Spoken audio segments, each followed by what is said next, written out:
lot of people worried the Los Angeles Lakers might end up like the 2003-2004 Lakers. Now, Lakers fans may be hoping that they will. Welcome into the Sporting News Studios for Throwin Elbows, our weekly chat with our NBA writer Sean Deveney. And Sean, Kobe Bryant says the Lakers are just an old damn team, and they certainly haven't shown much energy on the court as 15 and 16 right now.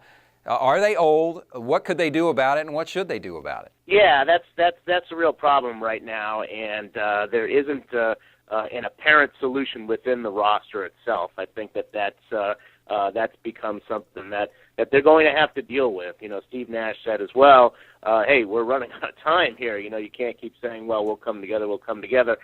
They've got to find a way to get somebody in there who can bring some energy, preferably off the bench. The guys that they have right now, Jody Meeks, hasn't played particularly well. You know, he's shooting 38% from the field. He is shooting 37% from the three-point line.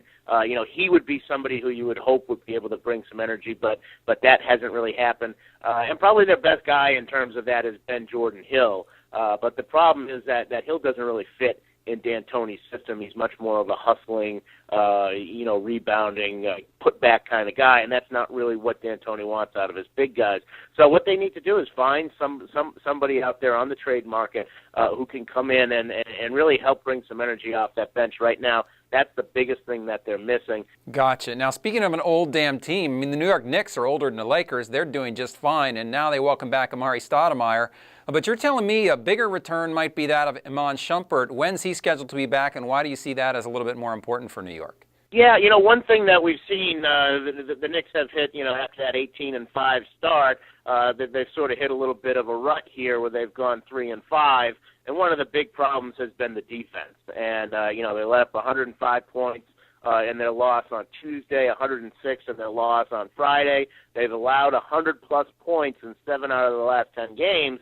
You know, that's a problem. They've got to be better defensively. I think that maybe they got a little too fat and happy with their offense and how well they had played early on, that they lost some of their defensive intensity. And to me, that's what Iman Shumpert is all about. You know, he's not a great offensive player, very good athlete, but he's really a shutdown perimeter kind of defensive player. And really, when you look at Shumpert, he can do it to a point guard, a shooting guard, or a small forward. That kind of versatility, that kind of defensive versatility is really, really valuable. I think of Tony Allen with the Grizzlies as that kind of player, and what that kind of player can mean to a defense.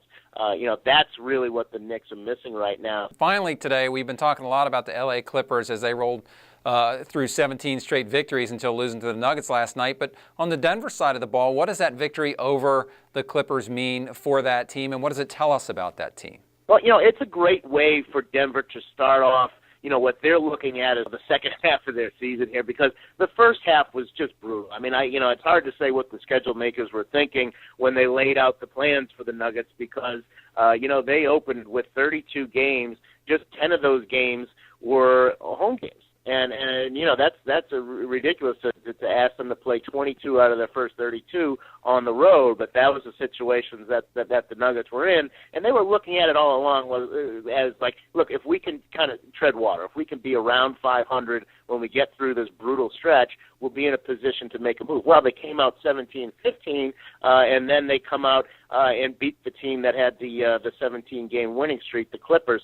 So, that's sort of a coming out party. The way that the Nuggets are designed is really they're built to take advantage of Denver and the thin air and that home court advantage, because they can really, a lot of young guys who can run up and down, Kenneth Faried, Danilo Gallinari, they've got JaVale McGee. I mean, they can really throw a lot of young players at you with fresh legs. And that's really part of their strategy in terms of how they plan to win. If you look at it now, they're going to play, the one against the Clippers was the first of 18 games in which 15 will be at home. They won't have to take a road trip of more than one game until February 9th. So look out for the Nuggets. They're really poised to put on pretty strong showing in the Western Conference over the next month and a half.